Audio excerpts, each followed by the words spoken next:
Welcome to Gapology Radio with your hosts Mark Tinas and Brian Brockhoff.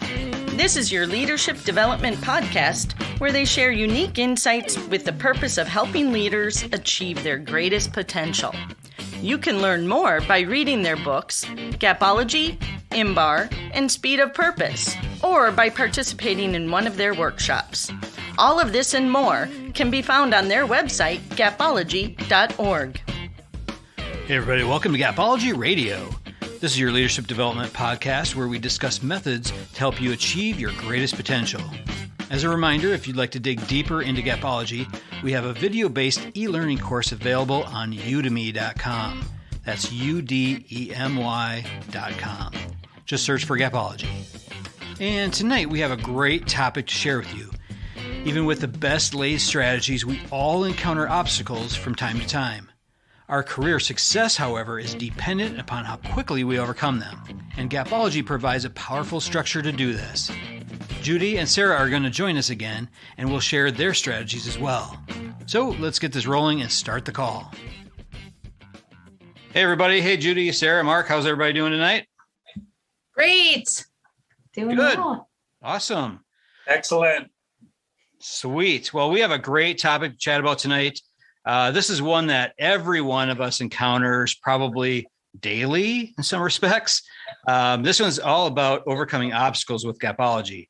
And there's kind of a bias out there that obstacles are always a bad thing. And in reality, it's really, I think, an opportunity for growth, especially personally, professionally, even as an organization. These are great opportunities for growth.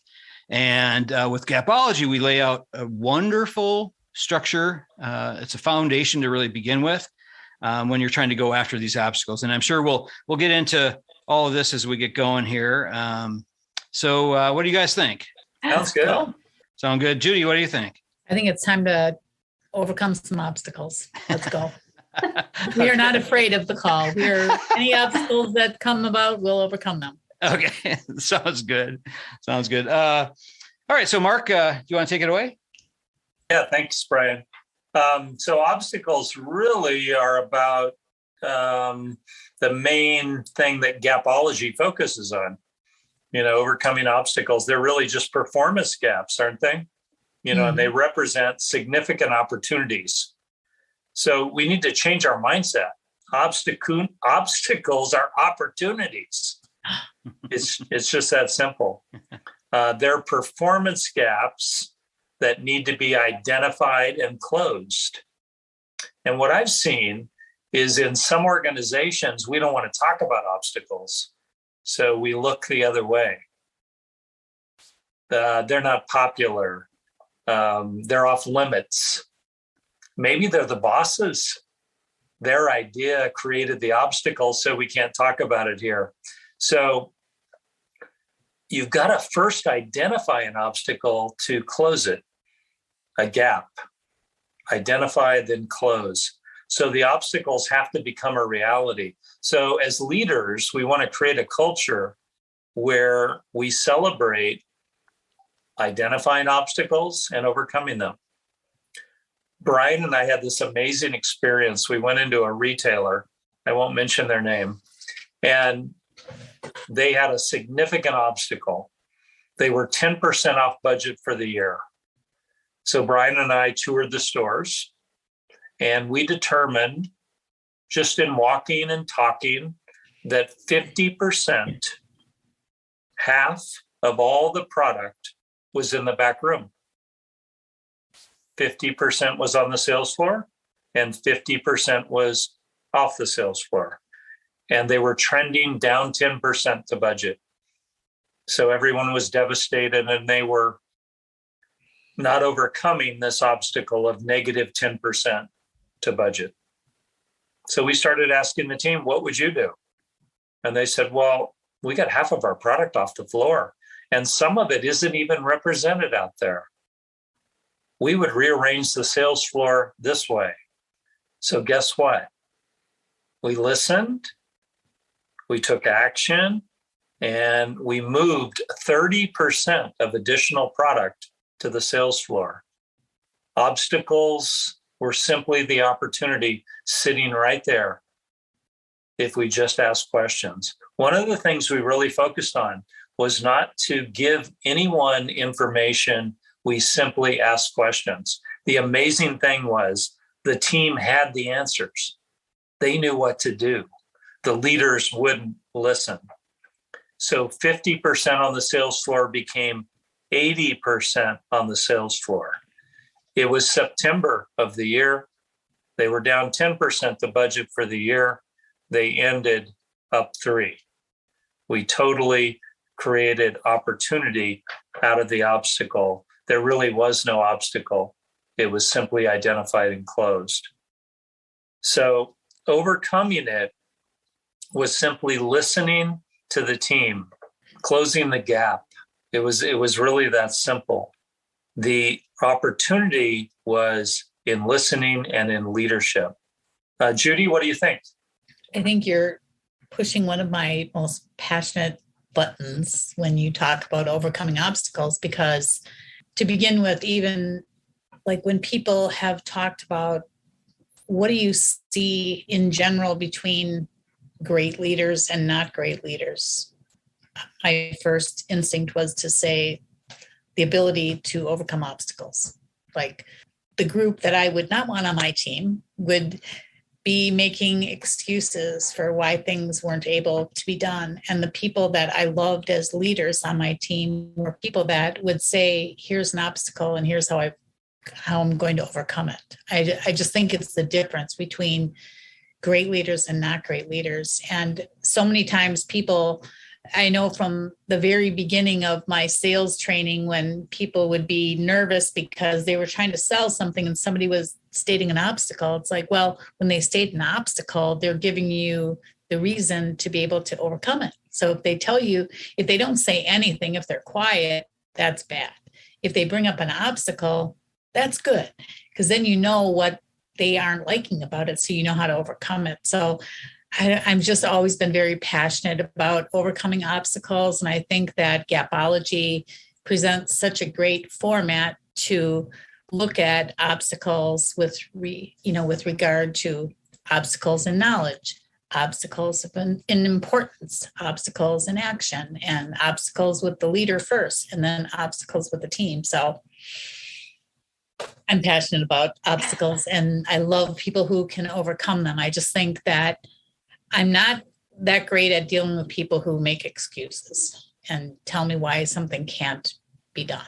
And I love anyone who is just working to say, hey, here's an obstacle, but let's try to overcome it this way. And even if it doesn't work, you're putting forth effort. And then if that doesn't work, you can try something else. So I love overcoming obstacles. No, that's awesome. Yeah. Thank you, Judy. And if I Sarah, can what are your in, thoughts? Yeah, I think that she emphasizes it well because in our work together with Relatively Speaking, we run workshops and we help organizations curate a solution that works for them. And usually these workshops are born out of what? Obstacles or conflicts or things that are going wrong within the organization. And they need us to come in and probably say the same thing they've been telling their team, if we're honest, right? Or sometimes facilitate a new way of looking at things, which is why it was a really natural segue when Relatively Speaking started working with Gapology and we, became Gapologists with a capital G, and began running these workshops officially. And it's been really fun. And I know that one of the shticks of Judy and I working together is our age difference and the fact that we have incredibly different backgrounds and different upbringings, but we looked at our careers at a certain point when I think we both wanted to stop working for other people. We looked at each other and we said, wait a second, couldn't we just help people realize this thing? Because we have very different careers, very different outlooks and ways of approaching things, but everyone is dealing with the same conflicts and obstacles. And that's why, bringing it back to the core material, Gapology is such a great tool because, as Mark will tell you, it does not matter what industry you're in. It doesn't matter who you are, what level of leadership, what level of skills and knowledge. It's an equation. You pop this on any organization and there she runs. And it's absolutely amazing when you watch this in action because they have the data that represents it. And I think one of the coolest things because I'm a nerd and I think about these things like data and analysis and postmortems of projects. My boyfriend will joke because the only things I get excited about are like black and white cookies and meetings. Like if I smell a meeting, I'm just really, really hopping.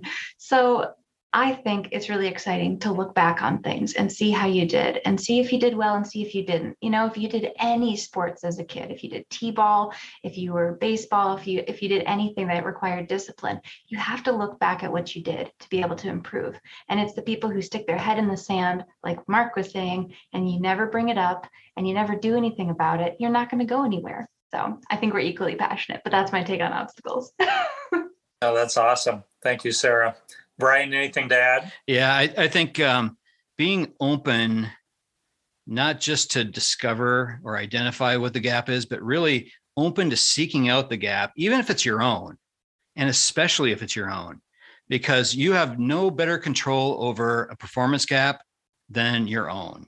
If you can go after that, if you can actually look for it and then go after it. And, everything we're talking about here is all about opportunities for growth.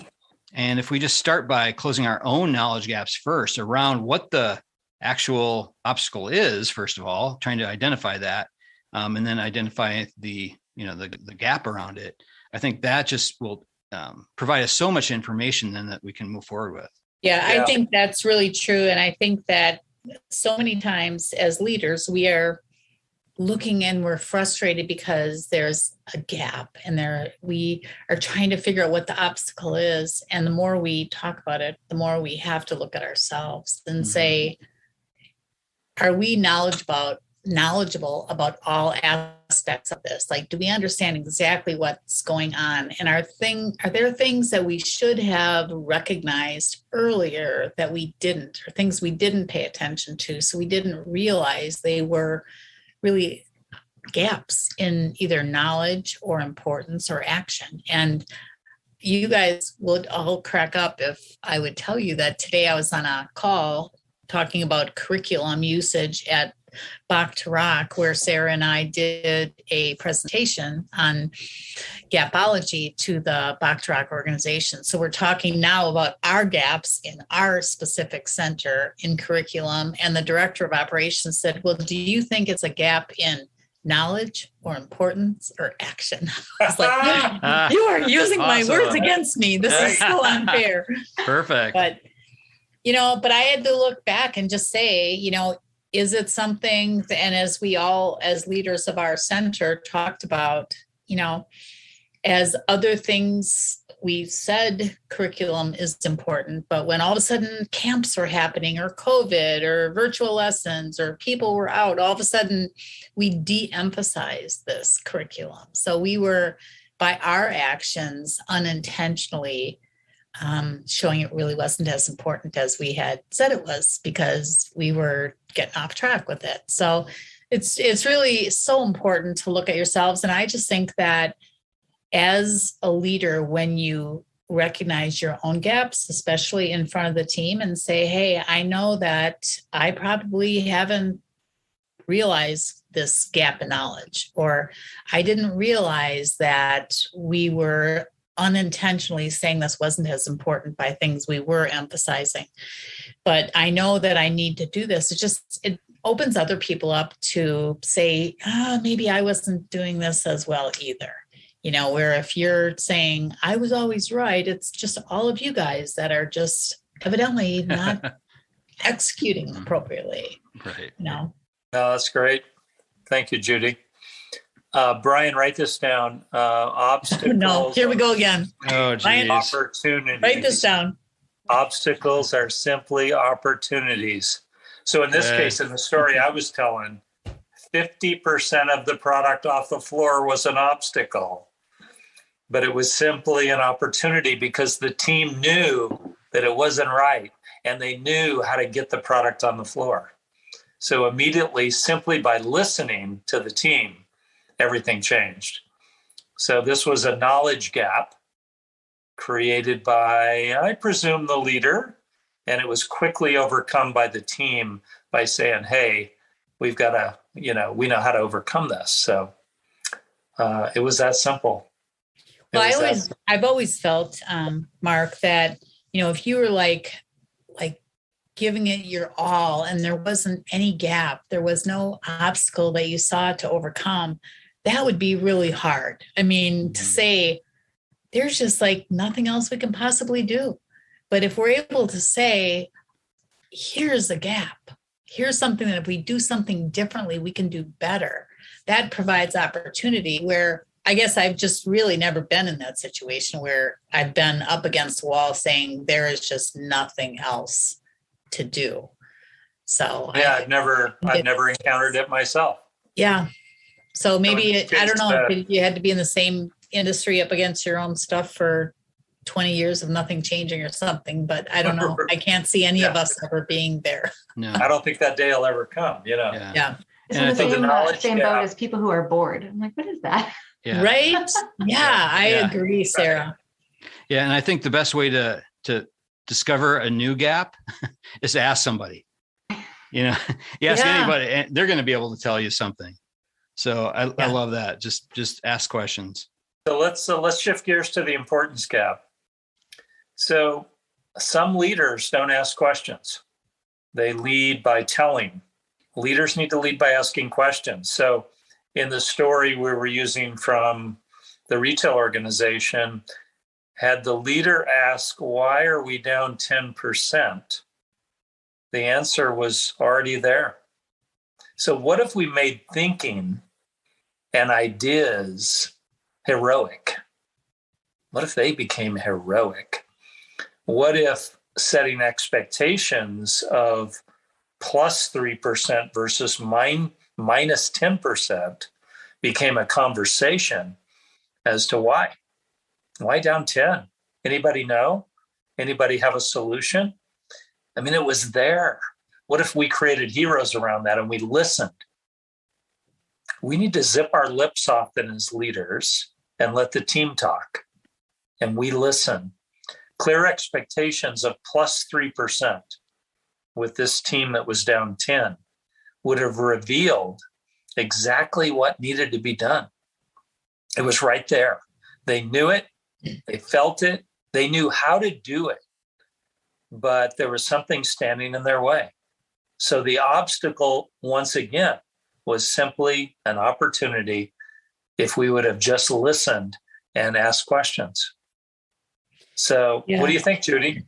No, I think it's so important. And it's just what's so amazing about talking about Gapology, I've said this from the beginning, is that it occurs like daily, hourly, by the minute in my life. And without even trying, like, I'm going to go back to this. We had a very lengthy staff meeting on curriculum, which was really interesting today. And what we really came down to is like we're hiring musicians, people that love music and want to share their love of music. And we're asking them to get kids to join bands and have them come play at an event and talk to the parents. And, it all came down to like pausing, and let's not like make our amazing musician teachers crazy by mandating a whole bunch of things. And let's take a step back and talk about why these things are so important. And that's exactly the importance gap. It's like you can mandate things. You can say you have to be at a certain point and you have to meet a certain metric, but all of a sudden it's like we have to take a step back and really talk about why. We haven't been in person. We've gotten really busy.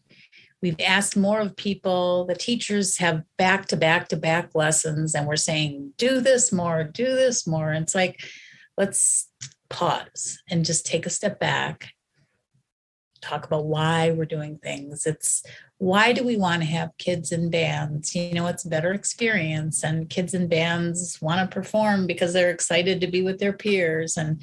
But it really, by saying, let's take a step back and talk about why, we're really saying, let's close this importance gap. Because now we have the knowledge, but we're trying to go too quickly to like, how to do it. Why aren't we doing it? Let's talk about why it's so important. Yep. Yeah. And they are sequential. You got to identify Right. the knowledge gap and close it first, and then the importance gap comes right in behind that. So once you learn that, it makes it easy. Sarah, what do you think?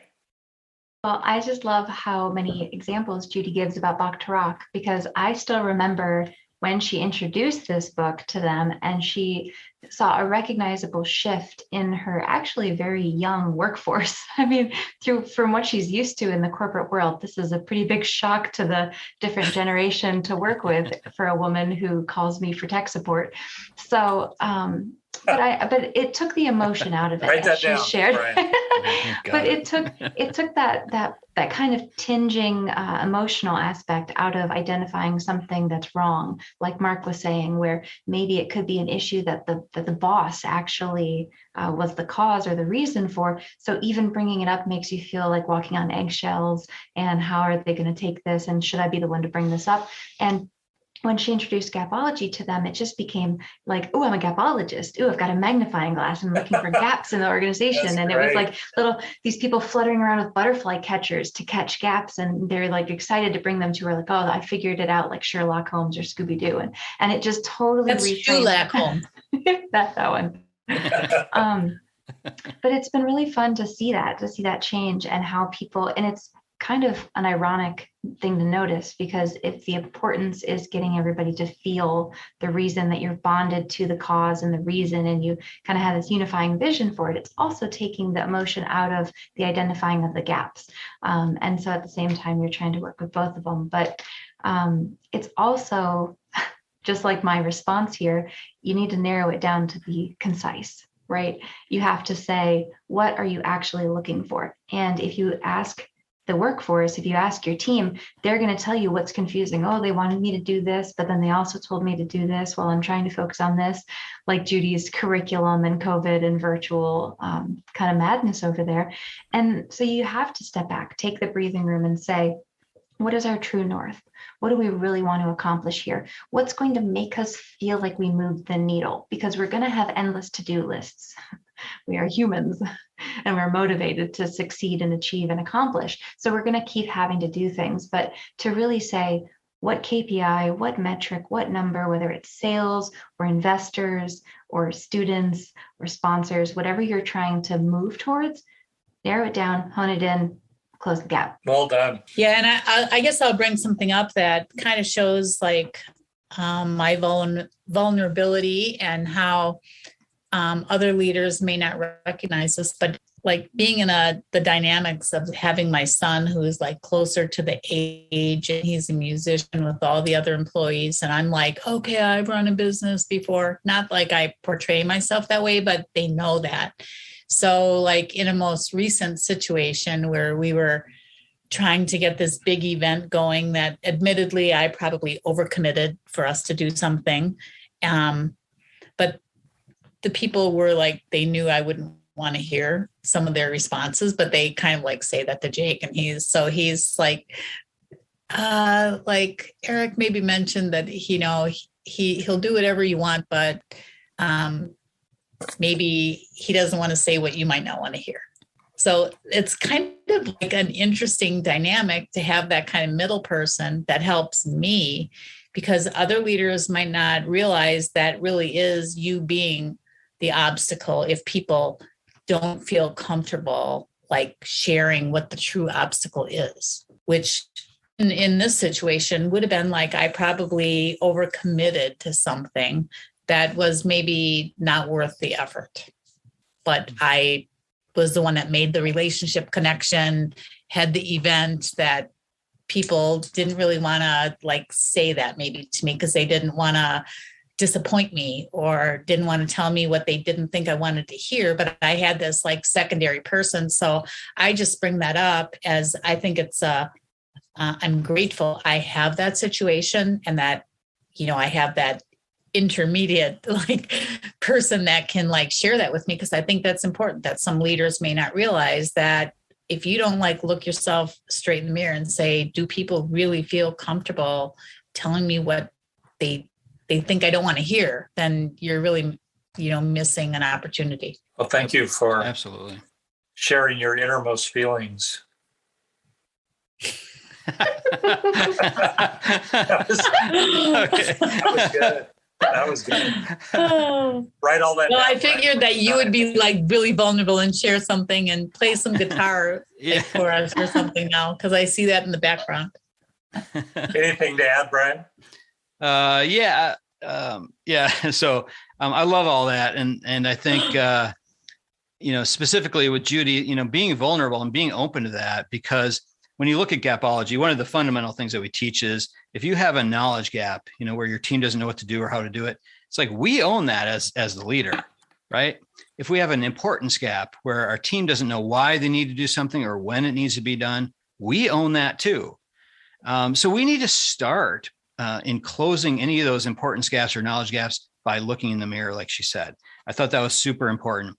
And then what Sarah was saying around narrowing things down and bonding to the cause. Oh, I love that. That should be on the t-shirt. Write that down. Mark, write that down. Write that down, Brian. Yeah, but I love that. I think simplicity is critical when we're trying to overcome any sort of obstacles. We need to figure out what it is. Let's keep it simple. Let's put the steps in place to overcome it, and let's get working on it. But we can't skip right away from understanding what the obstacle is to the action. We need to understand the whys behind it. Well done. Well done. So one of the things Judy really brought up was blame. Yeah. So what if we could create a culture where we avoided blame? What if the obstacle was not something that we blame someone for, but it was an opportunity? And we created a culture that wasn't about blame. Think how quickly we could surface all of the obstacles and overcome them. So as leaders, we've got to avoid blame. We've got to avoid it in our behavior. We've got to challenge it within the team. And again, tie the obstacles back to opportunity. In every economic environment, we're going to see winners and losers. And we need to, in sequential order, close the knowledge gap, which is identify the obstacle, close the importance gap, create a culture where obstacles are talked about, where leaders ask why we're missing a given, performance metric. And then that moves the team to action when we avoid blame and we create heroes for overcoming the obstacles. It's a total game changer. Move the product to the sales floor. Think about it. Sell the product. Who's to blame? Let's get it done. And suddenly we're overcoming the budget. Surprise, surprise. So as leaders, the answers are often right there. They're right in front of us. We need to listen. We need to humble ourselves. We need to understand that the team likely knows how to get there if we set the clear expectations. So again, the sequence is important. Knowledge gap, product to the floor in terms of identifying that as the obstacle. Importance gap, creating a culture where we can talk about it. And then action gap, where we sell the product. And suddenly everything has changed. So Gapology applied to overcoming obstacles works. It works every time. It works in every environment. And it's pretty simple. And we just need to understand we can base our entire leadership around that. And it works. Judy, you've done that. What do you think? Yeah, I think it's simpler than it would seem, right? I mean, we can overcomplicate a lot of problems, but if we really break it down to the Gapology model of, do we really know what to do? Does everyone really know that? And do we understand why it's important? And are people taking actions? And if not, why? And how do we change that? And just looking within each of those, what are the obstacles? How do we close them? How do we talk about it? I think it's much simpler. People overcomplicate solving very simple issues. Yeah, wow. Which is why I fell in love with Gapology from the beginning, as you know. Yes, well said. Sarah? Well, you would think that the the one with the short, crazy hair and the tattoos would be all about action in the action gap, right? That this would be my favorite. Hey, hair is long. I know. I said that, but this is going to be an audio thing. They don't know that. Are you talking about Brian? yeah, he's a rebel over there. Oh yeah. But actually, the action gap can be one of the most anxiety-inducing gaps for the leaders, right? Because we've talked about it. We own the first two. and if we are good leaders, we more than likely have maybe just a smidge of control issues. And we would like to control things, which is why we want to help fix, grow the things. But action is really owned by the team. And it's really in their hands to put the pressure on to actually physically rearrange the storeroom and stock it in that way and keep it going and say, this is the new way that we do things. And it's that commitment that is built on the closing of the importance gap, which is why that emphasis on the order is so important. Because if you just try and slap an action Band-Aid on the end, you're not going to actually solve the problem because you're totally neglecting the fact that there's no base knowledge, not importance. And that's why the tools of Gapology in general in this book are so cool, because they're the tools that let you drill down in those individual areas and say, do we know for sure the knowledge gap is closed? Let's do an exercise. Let's do some training. Let's do some role play. Do we know for sure everyone in the room is nodding? That gap is closed, let's move on. And then you go to the importance, and you have to do it to that emphasis, because that's how you know that you're building the strong structure. Because if you get weak buy-in or fake buy-in, and you get to this culture of non-accountability at the end, then it's just all going to be like grains of sand. It's just, you're going to pick it up and it's going to be nothing. I have more than a few gingerbread houses that had this fate. It's not pretty. So, you have to make sure that foundation is strong and that the team knows to hold themselves accountable. And going back to that example with Judy's team, the fact that they get all peppy and excited to be like, ooh, Judy, a gap. Like there might be times or certain topics that it's harder to bring things up to her. I know, I work with her as well.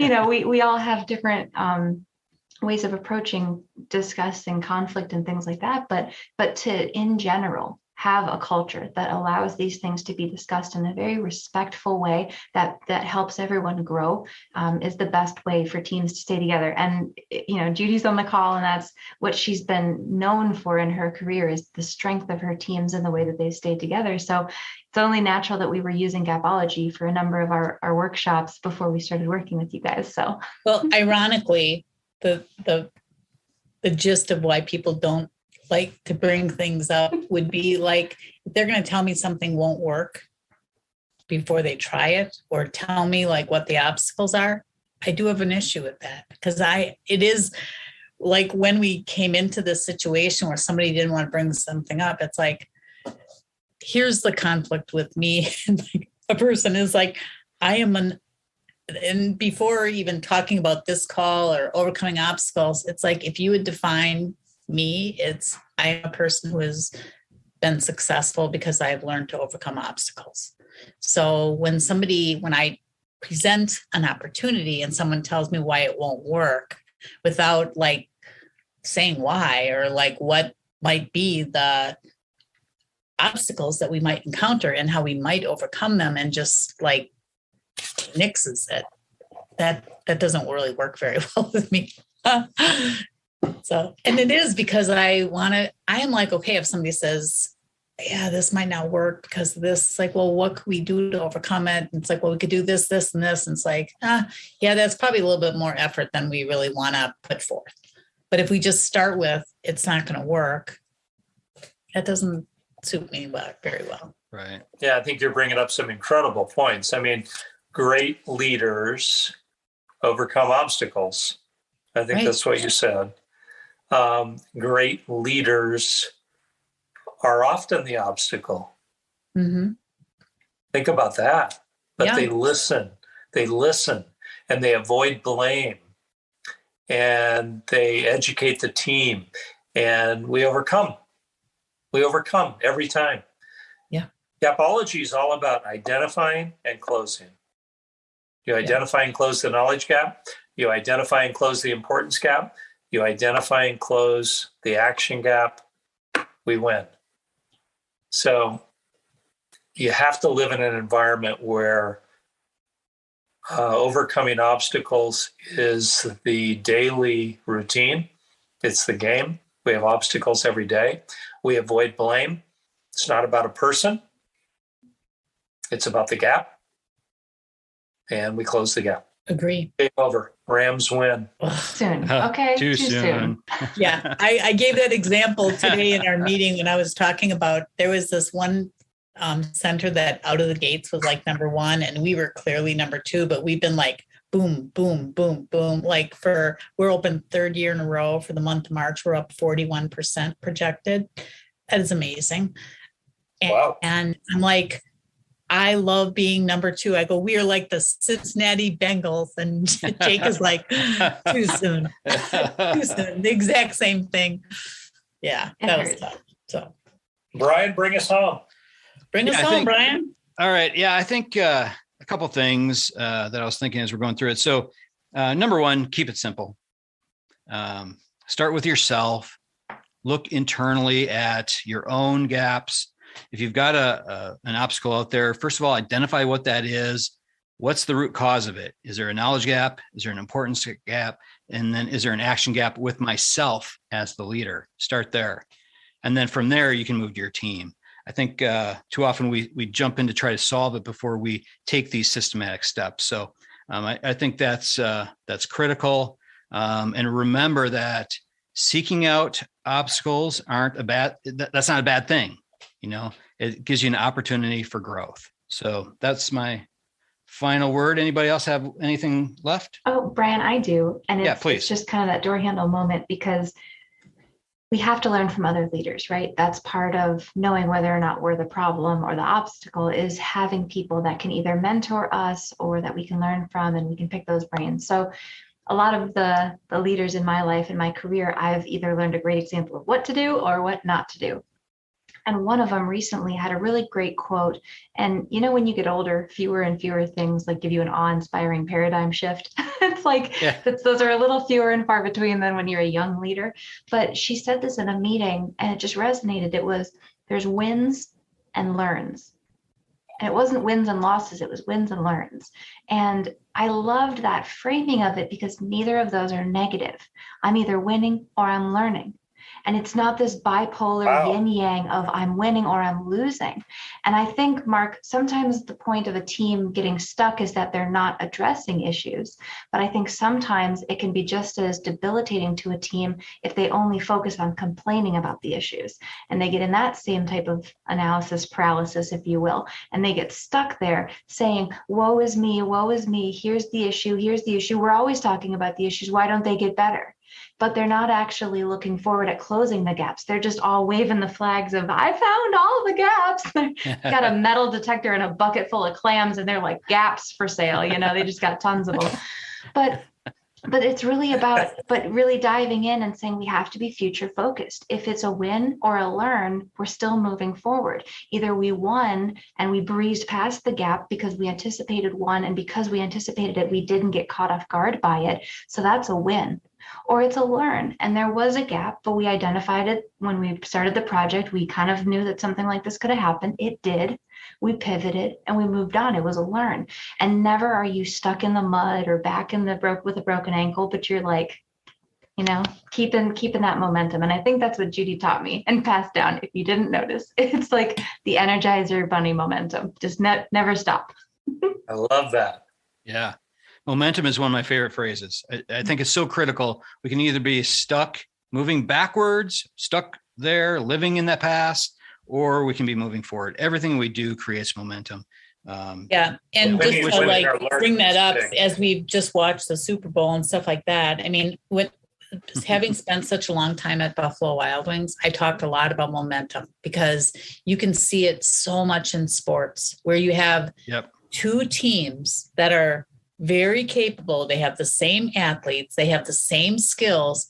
And when one team gets momentum and they start that feeling of like, we can do this and we can do more and we can do more, you can just see the same teams like perform better. And it is momentum. And that is really the great leader that helps catch those moments to be able to create that momentum. And totally. Yeah. Totally. Absolutely. Very good. Awesome. All right. Well, thanks everybody. I think that'll be good for tonight. Brian is here to stop us talkers to say, okay, it is bedtime for Let's some roll, people somewhere in this country. Yeah, Sarah, I think it's late there for you, right? Yeah, it's coming up on, midnight 30. Yeah. All right. Well, we'll talk to you all later. Everybody have a great week. All right. Thanks, Brian. Bye, everybody. Thank you. Bye. Talk to you later. Okay, well, that'll do it from here. For more information on Gapology, head on over to our website, gapology.org. Everybody have a fantastic week. We'll talk to you soon.